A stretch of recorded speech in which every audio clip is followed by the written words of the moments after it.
Come see me, Mr. Nobody, here at Town & Country Pontiac Nissan during our fabulous February sale, and you'll get 7.7% financing. Perfect. Naturally. Once a star, always a star. Ah, the multi-talented Mr. Nobody. He sells cars, he does TV commercials, he even tap dances. His real name is Richard Samus, and he's been doing his own commercials for a long time.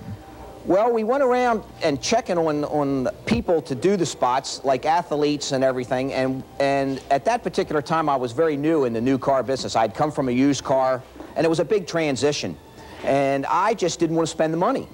And so I looked it over and I said, hey, I know those guys. I think I can do it. Sometimes by himself and sometimes with famous athletes like Jim Palmer.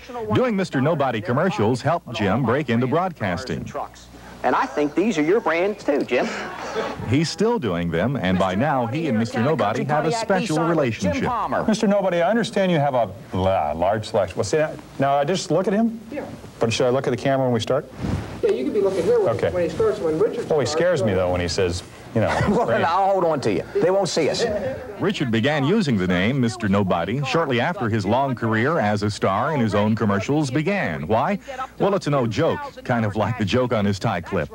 You see my little tie pin? It says nobody's perfect. This guy has always used his real name, Jerry. He also has a last name. It's Stoutberg. Jerry has been selling cars on the tube for 18 years. In the old days, when he was doing live broadcasts from the dealership, it was quite a production. The phone company would have to come out and erect a tower, and then the television station would run their lines to that tower in order to remote back to the television station and get them aired as live commercials. And today, there's nothing to it. Who could ask for anything more? Take your pick. And Rick Colson, Glad to do it. sales manager at Bill Kidd's Toyota Volvo, is using... How much? No problem. Rick Colson really is the sales manager at Bill Kidd Toyota. He had some bit parts in some early spots, but his first starring role was in the commercial that we've been seeing a lot of for the past few months. Yep. Oh, I think it really makes people feel more at ease when they walk into the showroom. They see me there, and it makes people feel more friendly, like you know them. You'd be very surprised how many people actually stop you and say, oh, I know you. And it's fun. You bet sure. Newcomers to their own commercials are Alan and Lois Elkin of Advanced Copiers. Alan has gone the big budget route.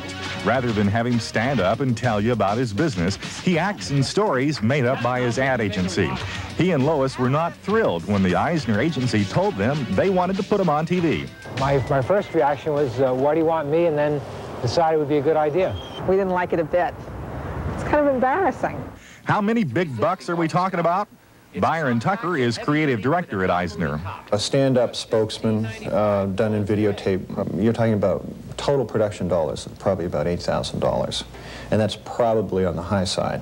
The average typical commercial is $118,000. Okay? Advance is about smack dab in the middle of that. They really need me. And then there is lawyer Stephen Miles. He comes from a long line of do-it-yourself commercial makers. You see, Steve is a member of the Luskin family, and we all know that the cheapest guy in town is the granddaddy of starring in your own spots. It's fun. You get a kick out of it. It's good for your children. They get all excited in school, and it's good for me. A lot of old girlfriends see me on there and call me up, so it has certain fringe benefits. And anybody who does their own ads, a lot of it is ego, and anyone who says it's not is not telling the truth, so it's a lot of fun. We see the finished product, but for these inexperienced participants, making the commercial is not an easy thing to do. Stepping in front of a camera takes some learning and practice, especially practice. Sure. Why not? Why not? Sure. Why not?